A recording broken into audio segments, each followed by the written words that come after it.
فإن خير الحديث كتاب الله وخير الهدي هدي محمد صلى الله عليه وسلم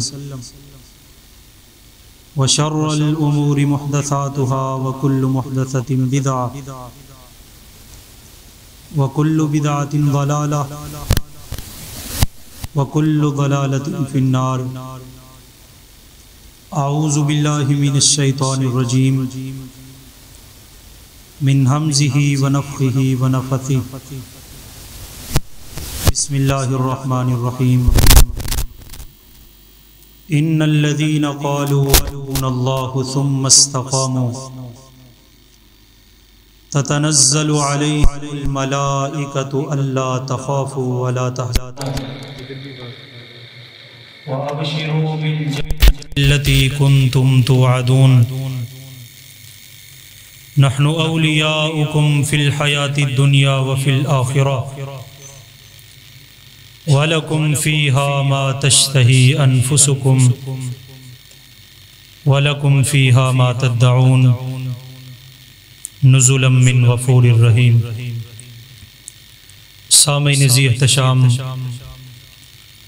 اللہ مالک الملک کی حمد و ثنا کے بعد درود و سلام اس ذاتی مقدسہ پر کہ جنہیں رب العالمین نے ساری کائنات کے لیے رحمت للعالمین بنا کے بھیج دیا، اور جنہوں نے اس دنیا میں آ کر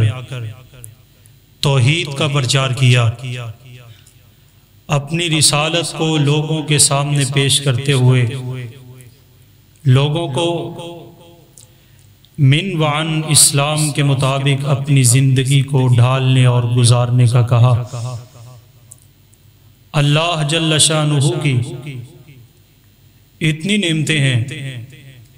کہ انسان ان نعمتوں کو شمار کرنا چاہے تو کبھی بھی شمار نہیں کر سکتا، اور پھر اللہ کی اتنی مخلوقات ہیں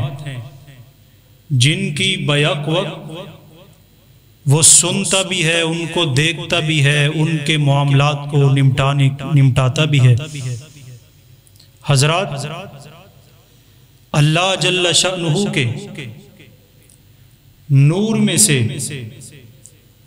ایک نورانی مخلوق فرشتوں کی شکل کے اندر بھی موجود ہے،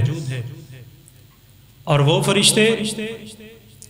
جنہوں نے کبھی گناہ نہیں کیا، جنہوں نے کبھی معصیت نہیں کی،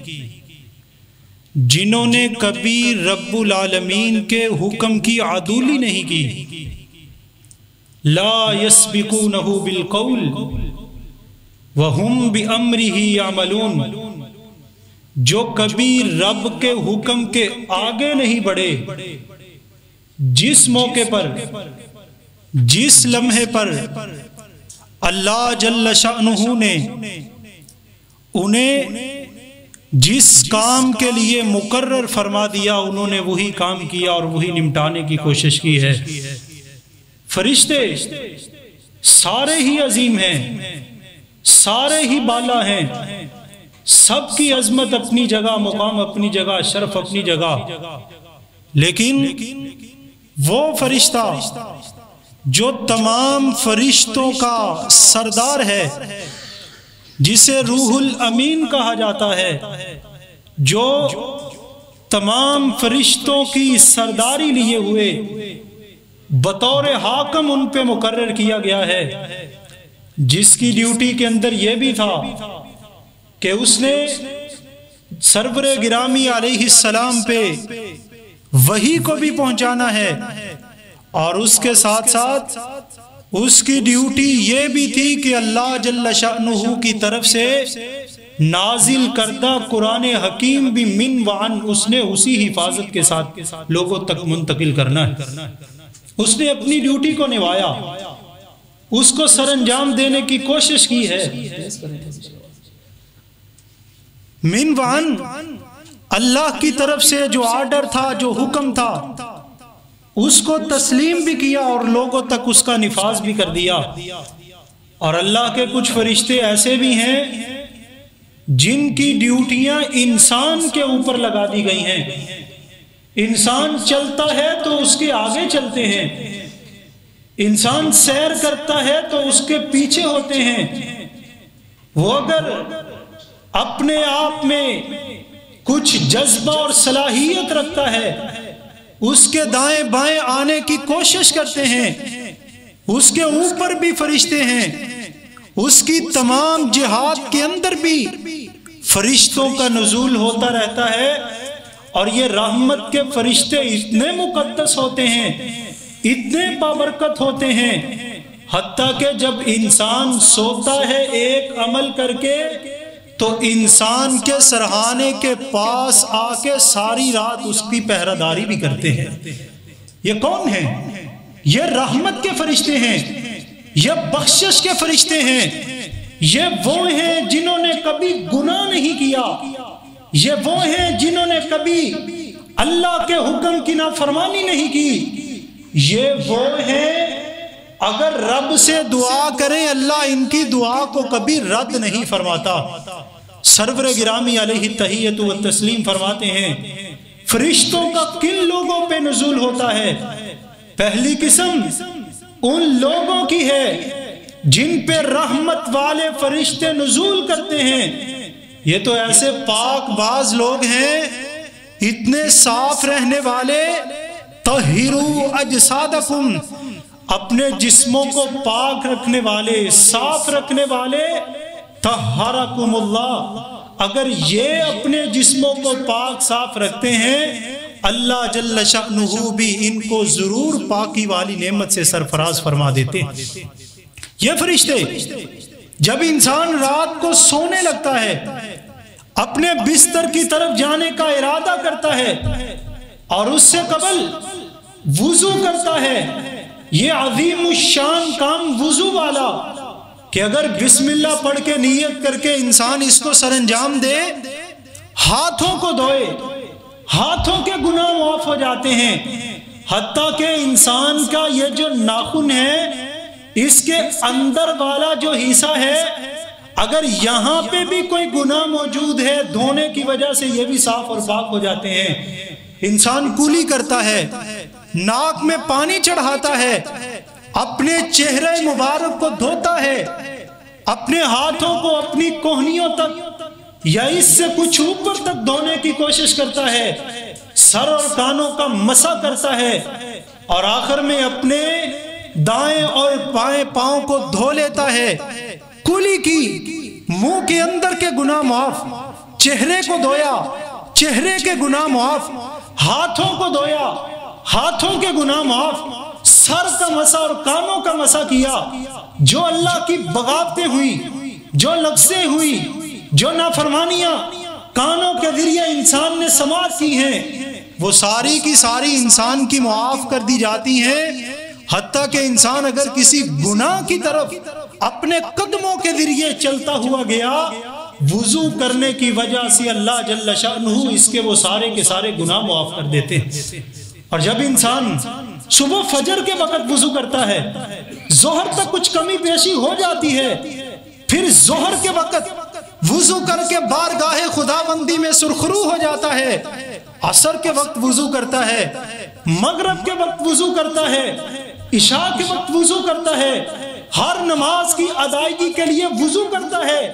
جو تھوڑے بہت گناہ ہو جاتے ہیں وہ انسان کے سر پہ گٹھلی کی صورت میں کے اندر رکھ دیے جاتے ہیں. جب انسان رکوع اور سجدہ کرتا ہے وہ سارے کے سارے گر کے انسان گناہوں سے صاف ہو جاتا ہے، گناہوں سے پاک ہو جاتا ہے. اور جب رات کو انسان نے آرام کرنا ہوتا ہے، اگر انسان اس وقت بھی باوضو ہو جائے، باوضو ہو کے اپنے بستر پہ آ کے سوئے، اللہ جل شأنہ کی طرف سے ساری رات کے لیے ایک نورانی اور رحمت والا فرشتہ آ جاتا ہے جو کہ اس کے سرہانے بیٹھ کر ساری رات اس کی نگرانی کرتا ہے، ساری رات اس کی حفاظت کرتا ہے، اور ساری رات اس کے لیے دعائیں کرتا رہتا ہے. اللہم اغفر لعبدک، اے اللہ اس اپنے بندے کو معاف بھی فرما دے اور اس پہ اپنا فضل و کرم بھی فرما دے. کہ ہمیں بھی ان فرشتوں کی دعائیں چاہیے یا نہیں چاہیے؟ فرشتوں کا نزول ہوتا ہے، پہلا کام آپ نے یہ کرنا ہے کہ آپ نے جب رات کو اپنے بستر پہ جانا ہے تو وضو کر کے جانا ہے، وضو کی حالت میں آپ نے سونے کی کوشش کرنی ہے۔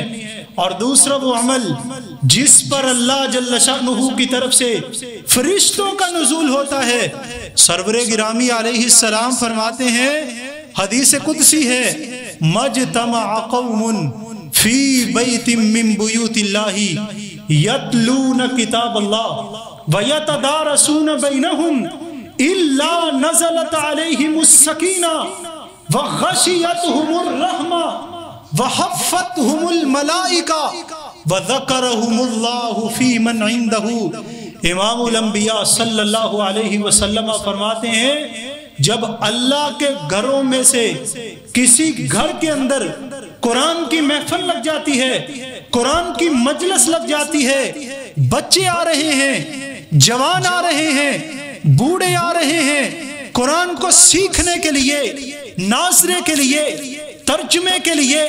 تفسیر کے لیے، قرآن و سنت کی تفہیم کو اپنے دلوں کے اندر سمونے کے لیے اور اپنے دلوں کی بیابان وادی کو چمکانے کے لیے سرور گرامی علیہ السلام فرماتے ہیں، گھر سے وہ چل کے مسجد کی طرف آ رہے ہوتے ہیں، آسمان سے اللہ کے نورانی فرشتوں کا اس موقع پہ نزول ہو رہا ہوتا ہے۔ لوگ نماز کے لیے آتے ہیں، قرآن سننے کے لیے آتے ہیں، حدیث سماعت کرنے کے لیے آتے ہیں، درس قرآن کے لیے آتے ہیں،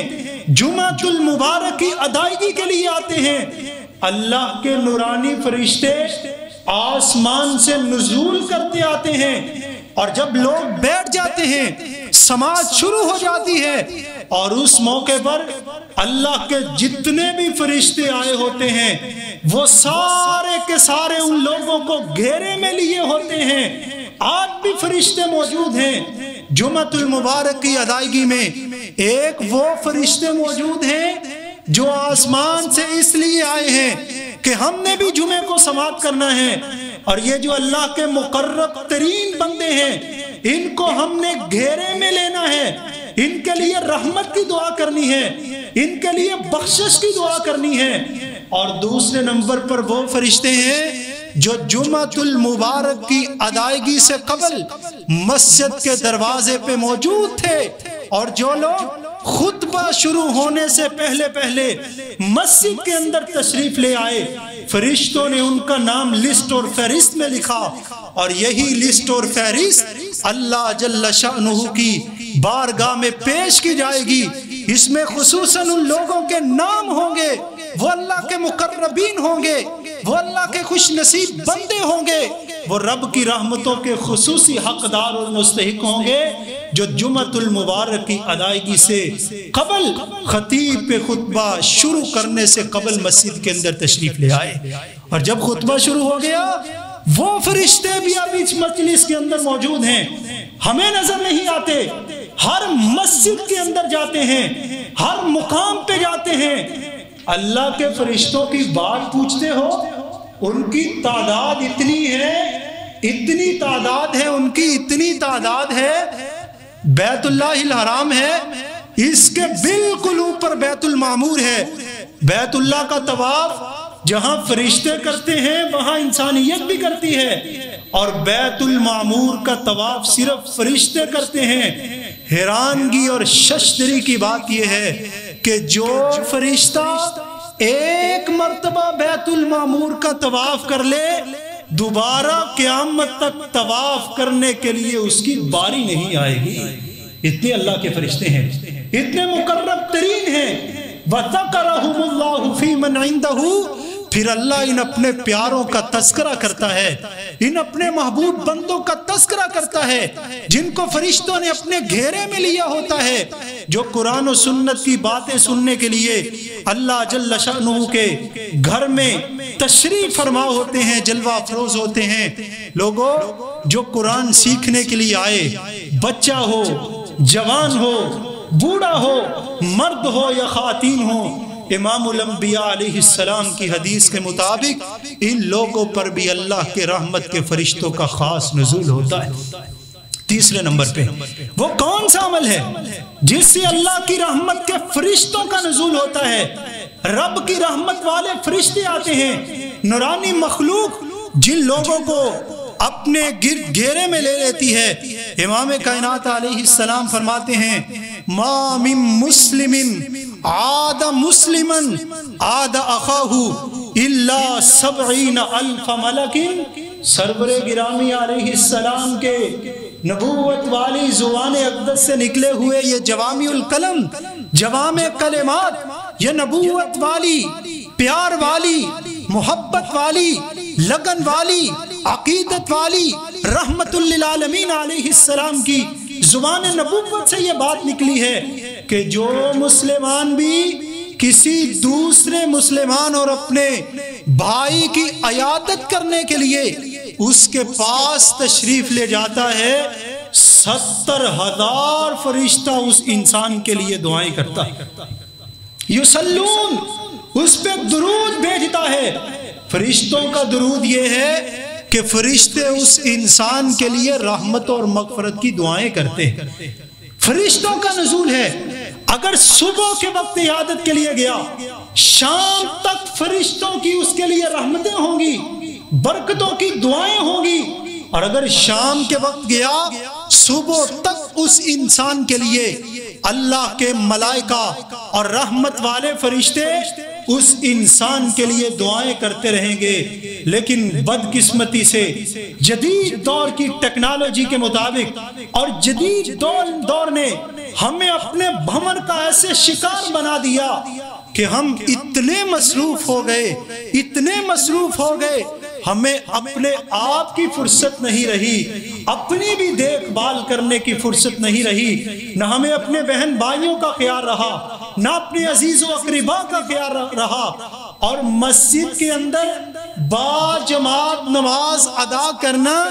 شریعت کی اس میں ایک بہت بڑی حکمت پنہا ہے، اور وہ حکمت یہ ہے کہ اپنے علاقے والے،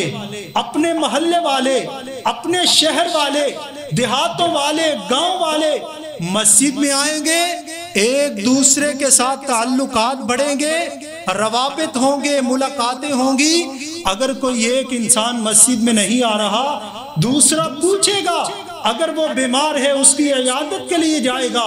اگر وہ کسی پریشانی کے اندر مبتلا ہے، اسے مدد کی ضرورت ہے، اس کی مدد کر دی جائے گی۔ یہ شریعت کی طرف سے ایک بہت بڑا مقصد تھا۔ حق المسلم علی المسلم 6، مسلمان کے مسلمان پر 6 حق ہیں، اور ان 6 حقوق میں سے ایک حق یہ بھی ہے اذا مرضہ، جب وہ بیمار ہو جائے تو اس کی تیمارداری اور اس کی عیادت کے لیے بھی تشریف لے جایا جائے۔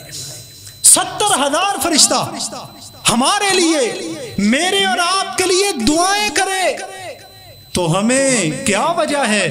ہم 5، 10، 20 منٹ نکال کے کیوں اس بندے کے پاس نہیں جاتے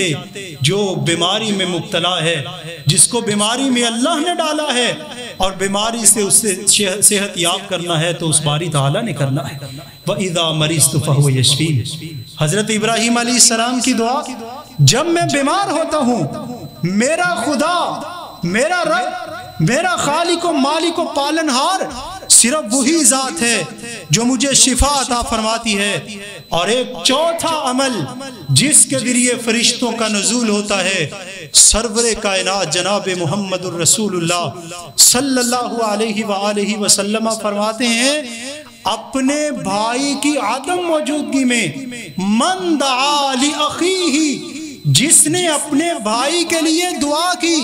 وہ اس موقع پہ موجود نہیں تھا، حاضر نہیں تھا، اس کی عدم موجودگی میں اس کے لیے دعا کی، اللہ کی طرف سے رحمت والا ایک فرشتہ مقرر کر دیا جاتا ہے، وہ جو بھی اس کے حق میں اور اس کی بہتری کے لیے دعا کرتا ہے، فرشتہ کہتا ہے آمین وَلَكَ بِمِثْلِ، اللہ تیری دعا کو رد نہ کرے، رب تیری دعا کو قبول کرے، جس طرح تو نے اپنے بھائی کے لیے مانگا ہے، اللہ جل شأنہ تجھے بھی وہ چیز عطا فرما دے، وہ اسے ملے نہ ملے، اس کے حق میں بہتری اس موقع پہ ہو یا نہ ہو، جو شخص مانگ رہا ہے اللہ کی طرف سے اسے ضرور عطا کی جائے گی۔ بیمار ہے اگر کوئی شخص، وہ دوسرے بیماروں کو کیوں نہیں دیکھتا اور اپنا چھوڑ کے ان کے لیے کیوں دعائیں نہیں کرتا؟ اگر کوئی انسان کاروبار کے معاملے میں پریشان ہے، وہ اپنے عزیزوں کو دیکھے، اپنے بھائیوں کو دیکھے، اپنے علاقے والوں کو دیکھے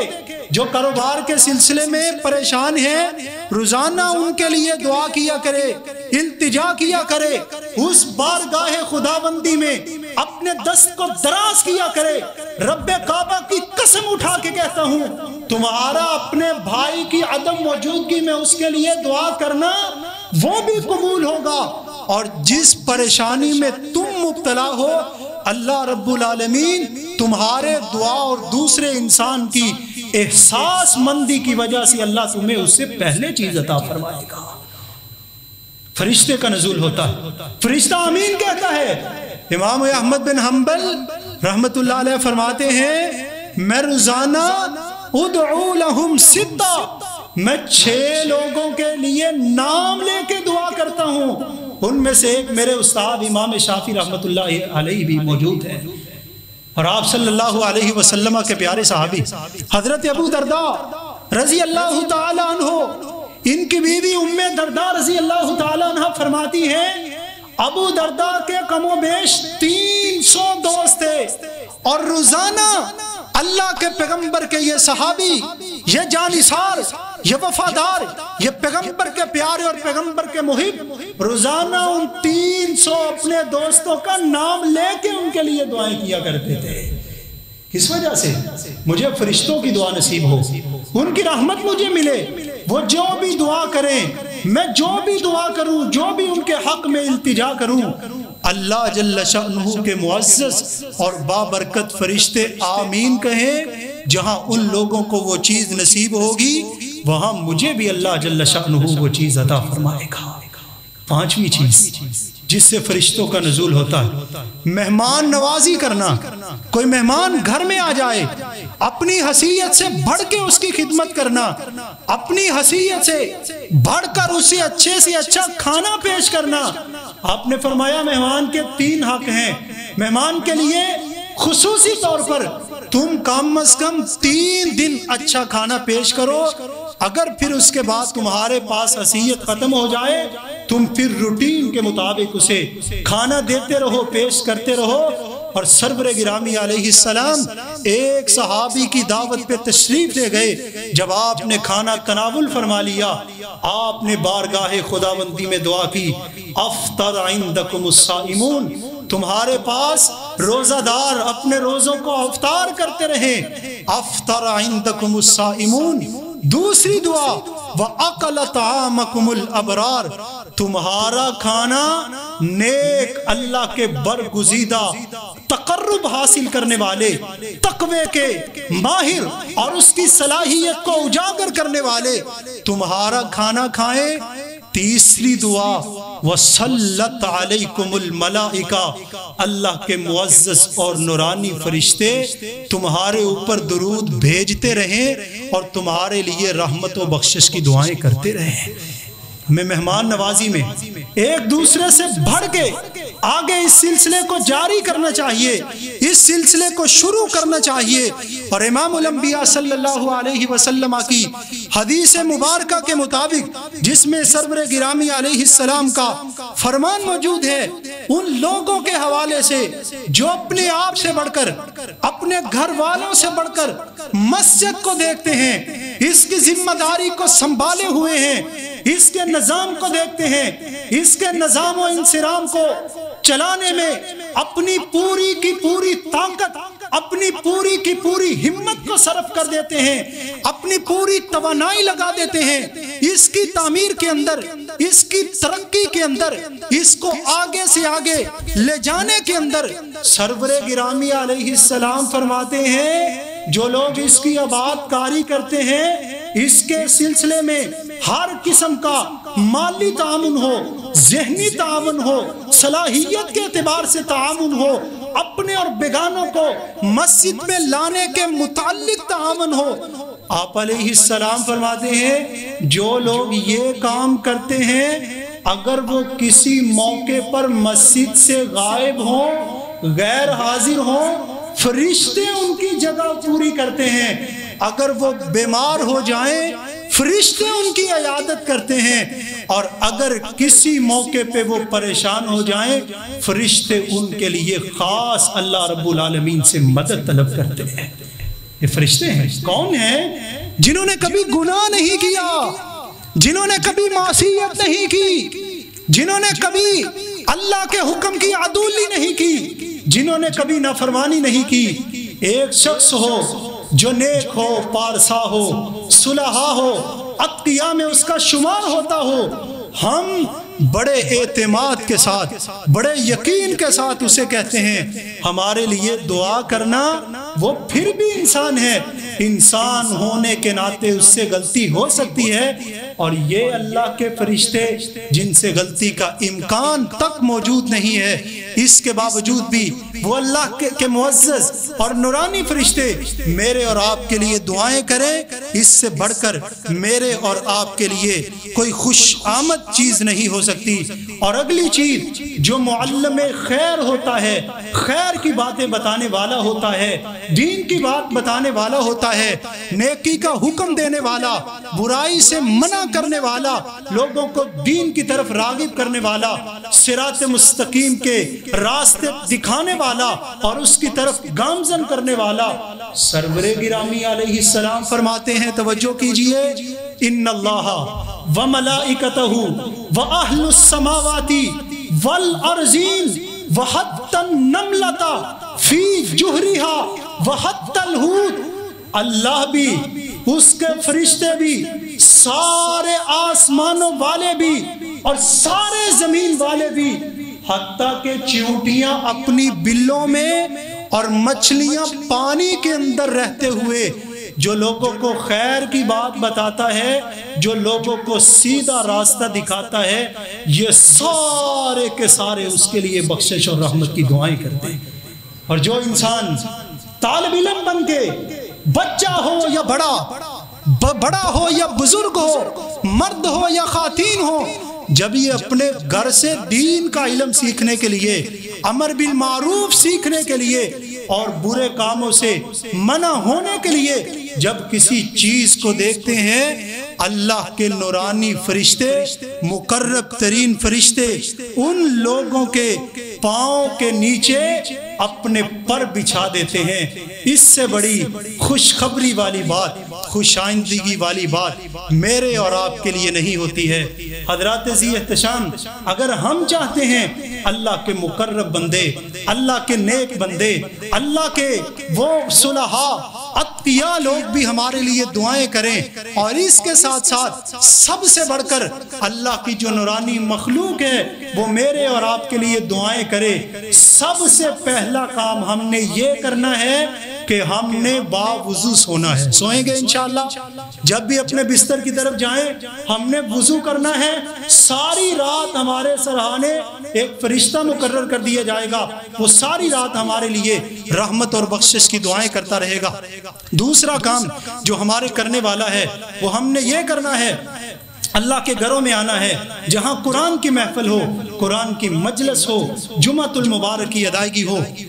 وہاں پر بھی فرشتے جلوہ افروز ہوتے ہیں، آتے ہیں، اللہ کی ان پہ سکینت نازل ہوتی ہے، ان پہ اللہ کی طرف سے سکون اترتا ہے، اور فرشتے ان تمام لوگوں کو اپنے گھیرے میں لے لیتے ہیں۔ تیسرا کام جو ہمارے کرنے کا ہے وہ یہ ہے کہ اگر ہم کسی اپنے بھائی کی عیادت کریں، اس کی عیادت کے لیے تشریف لے جائیں، صبح کے وقت جائیں، شام تلک، شام کے وقت جائیں، صبح تلک 70,000 فرشتہ ہمارے لیے دعائیں بخشش اور رحمت کی کرتا رہے گا۔ چوتھا کام جو ہمارے کرنے کا ہے وہ یہ ہے کہ ہم نے اپنے بھائی کی عدم موجودگی کے اندر اس کے لیے دعا کرنی ہے، جو ہمیں چاہیے وہ بھی کریں، جو ہمیں نہیں چاہیے وہ بھی کریں۔ اللہ رب العالمین ہماری مشکلات کا حل فرمائے گا، ہماری مشکلوں کو دور فرمائے گا۔ اس سے اگلا کام ہم نے نیکی کی دعوت دیتے رہنا ہے، برائی سے منع کرتے رہنا ہے۔ اس کی وجہ سے اللہ جل شانہ، اس کے فرشتے، تمام آسمانوں والے اور زمین کے تمام لوگ، چیونٹیاں اور مچھلیاں ہمارے لیے دعائیں کرتے رہیں گی، ہمارے لیے رحمت اور بخشش کی دعائیں ہیں۔ ہمیں چاہیے زیادہ سے زیادہ دین کی طرف راغب ہوں، دین کی طرف آئیں، اور جو مساجد کے انتظام و انصرام کو سنبھالنے والے اور کسی بھی طرح سے اس میں حصہ ڈالنے والے ہوتے ہیں، اگر وہ بیمار ہو جائیں فرشتے ان کی عیادت کرتے ہیں، اگر وہ پریشان ہو جائیں فرشتے ان کی مدد کرتے ہیں، اگر وہ کسی مجبوری کی وجہ سے مسجد میں نہ آ سکیں فرشتے ان کی جگہ پر کرتے ہیں۔ ھذا ما کان عندی واللہ تعالی اعلم بالصواب۔ اللہ جل شأنہ مجھے بھی اور آپ سب کو بھی، کہنے والے کو بھی اور سننے والوں کو بھی، ان تمام چیزوں کو اپنانے اور ان پر عمل کرنے کی توفیق عطا فرمائے۔ وآخر دعوانا الحمدللہ۔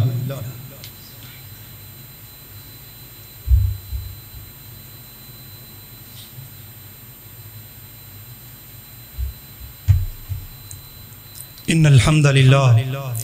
نحمده ونستعینه ونستغفره ونؤمن به ونتوکل علیہ ونعوذ باللہ من شرور انفسنا ومن سیئات اعمالنا من يهده الله فلا مضل له ومن يضلله فلا هادي له واشهد ان لا اله الا الله وحده لا شريك له واشهد ان محمدا عبده ورسوله صلى الله عليه وسلم اللهم صل على محمد وعلى ال محمد كما صليت على ابراهيم وعلى ال ابراهيم انك حميد مجيد اللهم بارك على محمد وعلى ال محمد كما باركت على ابراهيم وعلى ال ابراهيم انك حميد مجيد اما بعد فان خير الحديث كتاب الله وخير الهدي هدي محمد صلی اللہ علیہ وسلم وشر الامور محدثاتها وكل محدثة بدعة وكل بدعة ضلالة وكل ضلالة في النار۔ اعوذ باللہ من الشیطان الرجیم، بسم اللہ الرحمن الرحیم۔ ان اللہ وملائکته یصلون علی النبی یا ایہا الذین آمنوا صلوا علیہ وسلموا تسلیما۔ سبحان ربک رب العزة عما یصفون وسلام علی المرسلین والحمد